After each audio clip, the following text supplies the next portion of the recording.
বাসায় আজকে মেহমান আসবে, তার মাঝে আমার শরীর অসুস্থ। বিয়ের পর থেকে মেয়েদের জীবনটাই এরকম হয়, আপনি অসুস্থ হলেও কাজ করতে হবে আর সুস্থ থাকলে তো কথাই না। তো সবার আগেই ঘুম থেকে উঠে ওষুধ খাওয়া শুরু করে দিই। আবহাওয়া পরিবর্তন হওয়ার পর থেকে এখন কিন্তু প্রায় অনেক ঘরেই অসুস্থতা বয়ে বেড়াচ্ছে, তার মাঝে আবার শরীরে অনেক বেশি দুর্বলতা কাজ করতেছিল। তাই সবার আগে আজকে একটা স্যালাইন খেয়ে নিই, এরপর কাজে লেগে পড়ি। আমি আজকে কোনোভাবেই চাচ্ছিলাম না মেহমান বুঝতে পারুক আমি অসুস্থ, তাই সবার আগে ঘরটাকে পরিপাটি করা শুরু করে দিই। যেহেতু আজকে মেহমান আসবে, তো ঘরটা যদি অগুছালো থাকে তাহলে দেখতেও কিন্তু খুব খারাপ লাগবে। প্রথমেই বারান্দায় যেয়ে কাপড় চোপড় নিয়ে আসি। আজকে কিন্তু ঘরের অবস্থা খুবই খারাপ ছিল, যেহেতু অসুস্থ ছিলাম তাই কোনো কিছুই ক্লিন করতে পারিনি। এখন যদি আমার পাশে আপনজন থাকতো হয়তোবা তাহলে আমার এত কষ্ট করতে হলো না। কি আর করার, বিয়ে তো হয়েছে, সংসারের কাজ আমার একারই করতে হবে। তো কাপড় চোপড় গুছানোর পর মেহমানদের জন্য এই রুমটাকে ভালো করে রেডি করে নিলাম, যেহেতু আজকে মেহমান এই রুমে শুবে। এরপর চলে যাই আমাদের বেডরুমটাকে গুছানোর জন্য, যেহেতু আমাদের ছোট্ট ফারাজ বাবা আছে, তো ও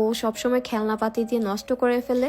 আর এখানে এতগুলো কাপড় চোপড় জমে গিয়েছিল, এগুলো আসলে ওয়াশিং মেশিনে ধোয়া হয়েছিল, যার কারণে সবগুলো আজকে ভাঁজ করে আলমারিতে ঠিকঠাক ভাবে রেখে দেওয়া হয়। শীতের কাপড় চোপড়গুলো আমি সবসময় এভাবে ধুয়ে তারপর আলমারিতে রেখে দিই। এরপর চলে যায় ঘর ঝাড়ু দিতে। আজকে ঘরের অবস্থা খুবই খারাপ ছিল, একেবারে বালি বালি ছিল। আসলে ঘরে ছোট্ট বাবু থাকলে এরকমটা হবে, এটাই স্বাভাবিক। এরপর এই পেন্টিংটাকে ভালো করে মুছে দিই, যেহেতু আজকে ঘরে অনেক বেশি ধুলোবালি উঠতেছিল, তাই এটার উপরে অনেক ধুলোবালি পড়ে যায়। তো এই তো বলতে না বলতে ঘর গুছানো কিন্তু একদম কমপ্লিট। এটা হচ্ছে আমাদের ঘরের ফাইনাল লুক। এরপর এই সাবানটা দিয়ে একটু স্কিন কেয়ার করে নিই। এটা ছিল স্যাফরনের তৈরি গোট মিল্ক সোপ। শরীর ভালো না থাকলে কিন্তু ফেসটাও কিন্তু অনেকটাই রোগা রোগা লাগে, আর তাই আজকে আমি একটু স্কিন কেয়ার করে নিচ্ছি, যাতে করে আমার চেহারাটা একটু ফ্রেশ ফ্রেশ লাগে। এই সাবানটা কিন্তু স্কিনের জন্য খুবই উপকারী, বিশেষ করে স্কিনটাকে ন্যাচারালি ব্রাইট করতে অনেক অনেক হেল্প করে থাকে। আর সেই সাথে রেগুলারলি ইউজ করলে কিন্তু ব্রনের দাগটাকেও কিন্তু হালকা করে দেয়, এবং সেই সাথে ত্বকটাকে ভিতর থেকে উজ্জ্বল করতে অনেক সাহায্য করে থাকে। আমার কাছে কিন্তু পার্সোনালি এই স্যাফরনের সাবানটা অনেক অনেক ভালো লাগে। আমি এটা ইউজ করতে করতে অলমোস্ট ছোট হয়ে গিয়েছে।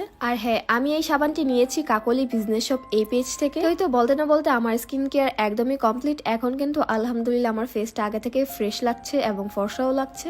এরপর চলে যায় মেহমানদের জন্য রান্না বান্না করতে। আজকে আমি জীবনে প্রথমবারের মতো লাল শাক রান্না করব। এটা কিন্তু এর আগে কখনো রান্না করিনি। এখানে আমি লাল শাকটাকে সবার আগে ভালো করে ধুয়ে নিয়েছিলাম পুকুর বানিয়ে, বেসিনের উপরে পানি জমিয়ে সুন্দর করে পুকুর বানিয়েছিলাম। এরপর ইউটিউবে রেখে পেঁয়াজ কুচি রসুন কুচিটাকে ভালো করে ভেজে নিয়েছি। আর এখন হচ্ছে লাল শাকটাকে এটার উপরে আবার ভালো করে ভেজে নিতে হবে। জানি না আজকে লাল শাক কেমন হবে, কারণ এটা আমি প্রথমবারের মতো রান্না করছি, আশা করছি ভালোই হবে। আর এই পর্যায়ে লাল শাকের উপরে কাঁচা মরিচ ঢেলে দিই। মূলত আজকে মেহমানদের জন্য গরুর মাংস, ডাল, ভাত আর হচ্ছে এই লাল শাক রান্না করেছি।